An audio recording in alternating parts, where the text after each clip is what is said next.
Hey, what's happening, everybody? Hope all is well and welcome back to the ShabinLife. Yes, we still exist.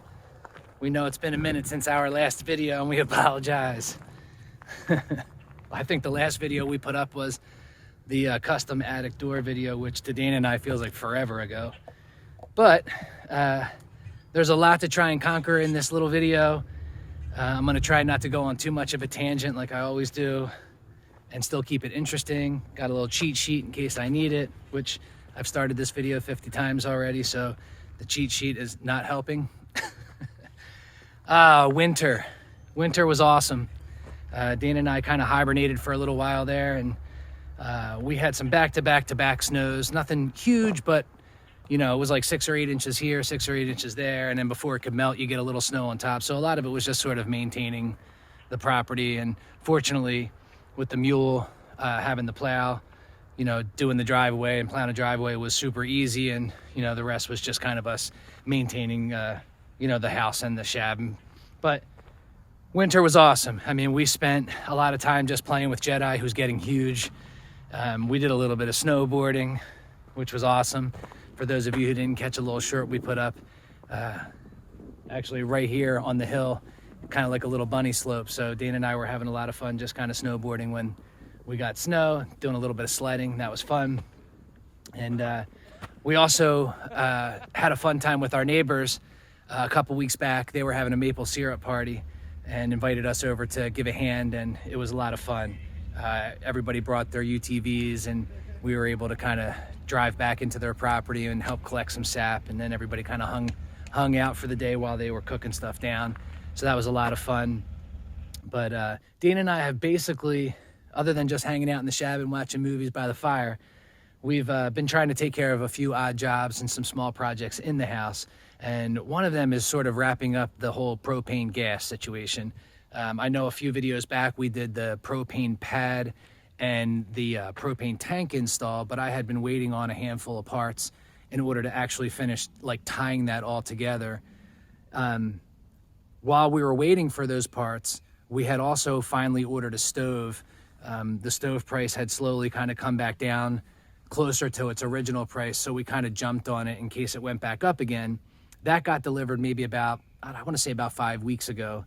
And I probably, when the delivery drivers were here, I probably should have just had them take it through the French door. Instead, we took it through the front door, and the box and the stove were a little bit big, so we had to take the door off and then take the stove out of the box. And it was a bit of fun inside that mudroom.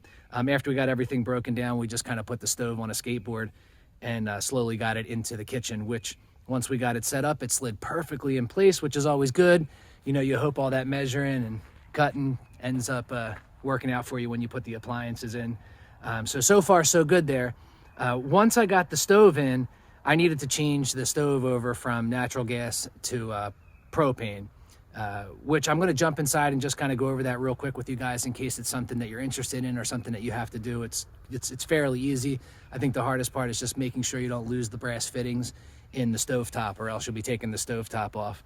But I'm going to jump inside, kind of show you guys what's going on in there, and then show you the wrap up of the propane install by the tank. At least we can kind of put a done stamp on that stuff and kind of move on, because Dana and I have a ton of footage that we've been doing, but I always feel bad that we don't go back and try and catch you guys up on the things that are finished and start showing you new stuff instead. So let's jump inside. I'm going to go over that real quick, and then we'll jump back and take a look at the tank connection and all that stuff, and then we'll just move on from there. So hang tight. Let's go inside. All right, guys. So we're in the kitchen. This is the new GE stove that Dana and I went with. It's pretty standard, not too many bells and whistles. There is an air fryer. That's kind of new for us, so that should be kind of fun. But I just real quick wanted to touch on changing over from natural gas to propane. I did film me doing it, which I'll drop in here in a little time lapse, because trying to catch it all was a bit convoluted by myself. I was moving the camera around and it really wasn't working how I wanted it to. So I thought I'd just take a quick second to kind of explain what you do, because it's really easy. So when you get your gas stove, typically it's going to be set for natural gas. And basically what it's going to have is a little bag probably attached to the back of the stove that has the brass fittings for the propane. They look just like these, which are the natural gas fittings that I took out. And basically what you're gonna have to do is you're gonna have to change over everywhere there's a burner. So for us, that was a 5-top burner, and then the oven burner, and then the broiler burner. So that's 7 brass fittings that I was gonna need to change. 5 on top and 2 inside. So the biggest tip I can give you guys that I at least found online was not dropping the natural gas fitting when you're taking it out in the top of the stove, or else you're gonna be taking the stove top off in order to fish it out, as well as if you drop the propane fitting down when you're trying to get it back into the burner orifice. But the easiest way I found was, once you got your socket all set up, I just basically reversed some electrical tape, maybe about a 1/2 inch, and just folded it backwards. I put the electrical tape inside the socket head, and then it was just enough not only to kind of be sticky enough to hold it, but it kind of friction fit the brass fitting inside the socket, which meant when I was down here taking out the natural gas fitting, I kind of could feel it pop on, and when I would take it out, it was like operation. I just slowly moved it out, and the brass fitting was in the bottom, and then I basically just put the LP one back in that coincided with this burner, and then set it down and hand tightened everything down with the ratchet. I say coincide because you can't just pick whichever brass fitting you want to go in each burner. They're color-coded and labeled to go in their proper position. If you do get a stove that has the LP fittings and they're color-coded and the color has rubbed off, if you go inside the directions, typically they'll have not only the color code, but there'll be a number that's etched on the top of the brass fitting that coincides with the burner that it's supposed to go with. So let's say 191 was labeled LF. That would be your left front, and then left rear, and so on and so forth. That way you make sure you get the right brass fitting in the right burner. Once I did the 5 on top, I did the oven, which was really easy, and then I did the broiler, which is in the drawer down the bottom. The only thing about the broiler side is right next to that is the regulator. You just have to take the regulator out, flip it over, and put it back in. It's very easy, and then you just change the brass fitting for the broil burner while you're down there, and you're good to go. Once we were finished, I think the next day or so, I had wound up getting all of the fittings that I needed to finish the shutoff valve and the regulator installation out at the propane tanks. It's all done. I'm going to take you guys out there and show you real quick and explain that a little bit as well. But once I got it all done, I did fire up the oven. I basically tied the back of the oven in with the proper CSST line. The only thing I'm a little bummed about was I did such a nice job on the shutoff that's behind here. But of course, you know, you have 30 inches to play with, and I'm like 1 inch is one of the spots where the gas burner from the oven to the broiler goes, and it keeps the oven from pushing against the wall. When I pull the oven back out in order to tile the backsplash, I think I'm actually going to cut a new hole, move my shutoff over so that I can push the stove up against the wall and make it look really nice when it's all done. But I'll do that kind of at a later time. But like I said, once I got it all done, we fired everything up and the stove worked flawlessly. And the cool part is, because it's gas, I don't even really need the electric on. I basically was able to just light it with a lighter, you know, and I basically could boil water and all that kind of stuff up here without having the generator running, at least for now. But the stove worked fine. The one thing I will say is we have 2 brand new tanks that were purged and shot with nitrogen and all that kind of stuff. It did take probably about 30 seconds to a minute of letting that gas run and run and run and run before the propane actually hit the stove and I started to get my flame. So at first I was a little bit like, uh-oh, something's wrong. And then I realized it didn't even smell like gas yet. And then once I could sort of smell that propane coming through, everything lit up perfectly fine. So when we do fire everything back up again, I'll try and get a shot for you. But I'm going to take you guys outside and just quickly run over the propane shutoff and regulator connection that I did outside of the tank so that you can kind of see what I did there. You may have noticed in the kitchen that we did make some headway on some shelving in here, and Dayna was really excited. We finally picked out some brackets, and you know, she ordered them and kind of figured out what she wanted up here in regards to kitchen shelving. So that was another little project that we wound up getting into, and I think I have a little bit of video of that as well. But yeah, I'm really happy. We weren't really sure how the shelves were going to turn out. We weren't sure if we wanted 2 shelves or 3, or we wanted it to wrap all the way around. So we were sort of just designing and building at the same time. And we sort of went with the 2 and then the basket weave hitting the wall. And I know Dayna was really excited because she could pull a lot of stuff that was in the cabinets off and get them onto the shelves. But just another little project that we were kind of tackling when the winter was here. But like I said, I'm going to walk you guys outside real quick and just show you the outside connection. So hang tight and we'll go outside. All right, so while we walk out back to check out the propane tank connection, still a little walk and talk. I had just mentioned a second ago that when we were finishing up the oven conversion, I was waiting for a few parts to come in order to finish tying in the regulator. Once those parts came in, I actually thought they were coming in assembled. They came in a bunch of pieces. So I sat and pieced everything together to make sure I liked how the shutoff valves went together and how they functioned.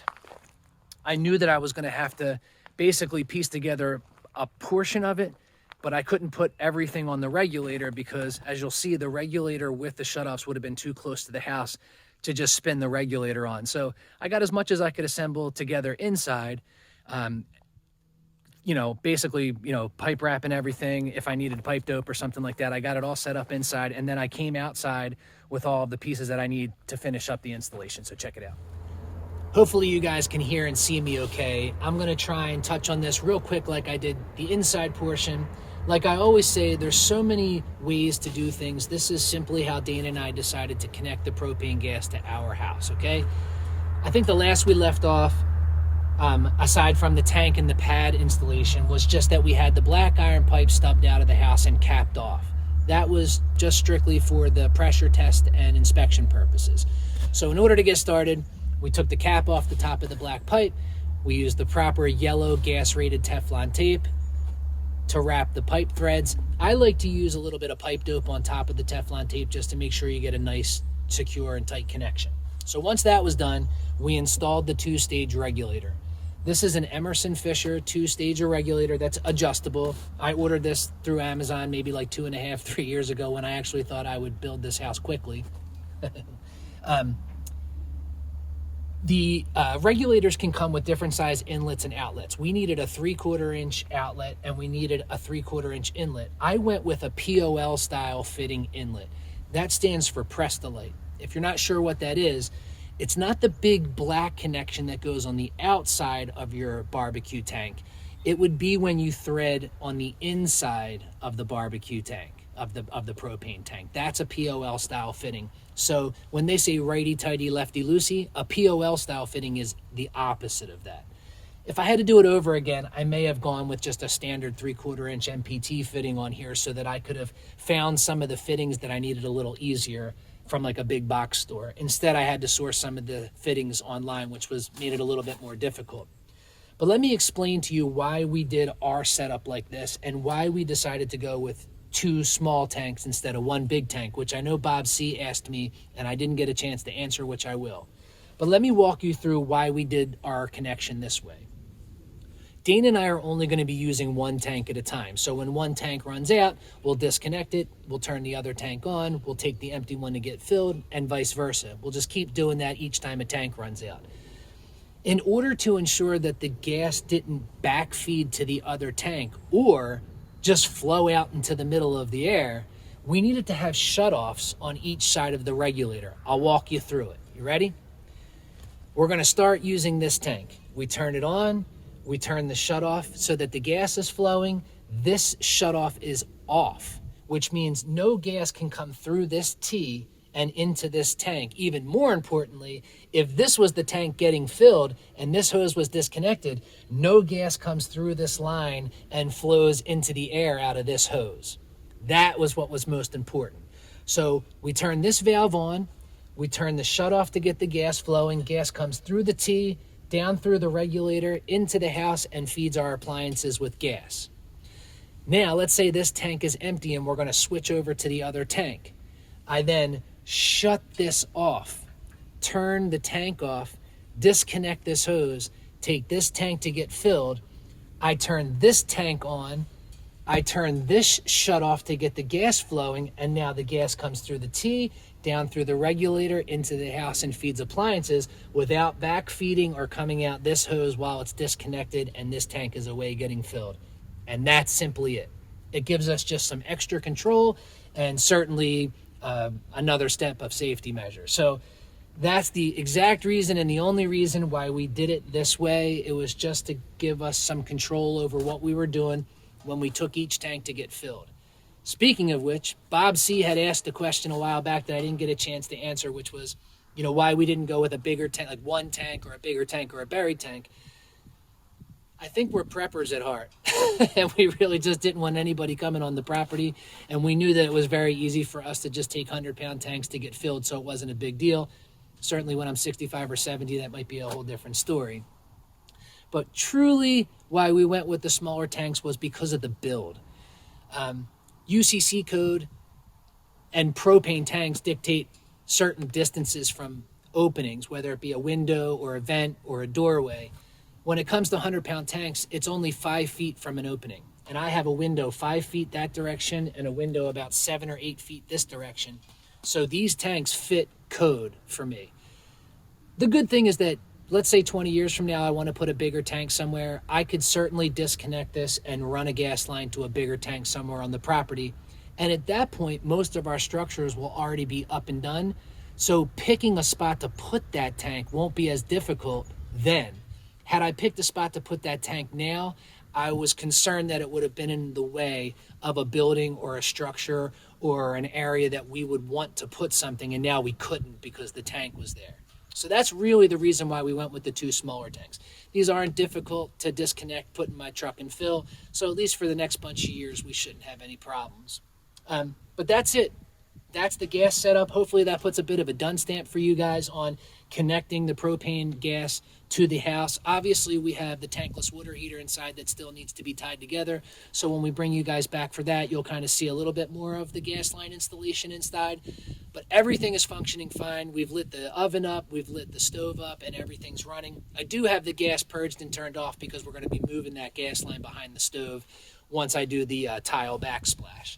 But that's it for the propane, man. Hopefully that wraps it up for me and for everybody else so we can move on to some more exciting projects, which I'll leave you with this. A week ago, my buddy Harley dropped off his excavator, which I can't thank him enough for. And Dayna and I have been making some massive headway on projects outside. So we have been clearing the future garden for about the last 4 or 5 days. I'm looking at it right now, and you guys won't even believe the difference in what the property looks like now with what I cleared for what the future garden's going to be.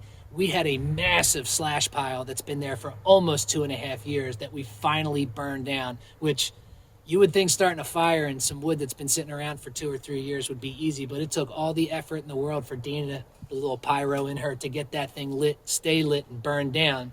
In addition to all that, we've been dropping trees left and right with the excavator, huge trees.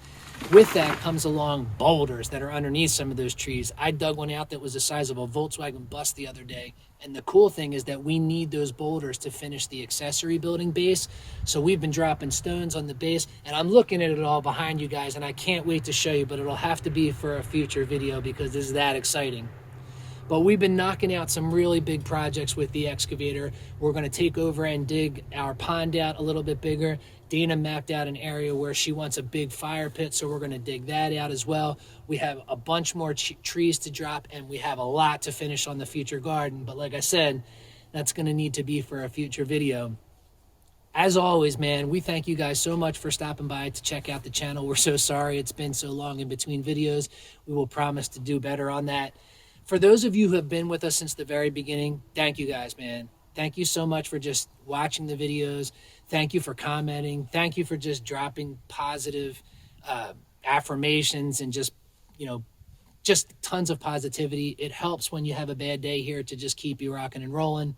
For people that have just been stopping by, or if this is your first time checking out the channel, thanks for stopping by. I hope you'll subscribe and stick around. We always say there's much more fun stuff to come, and we really mean it. But I guess until next time, stay fly, and I guess we'll catch you guys on the next video, man. Everybody take care and have a great weekend.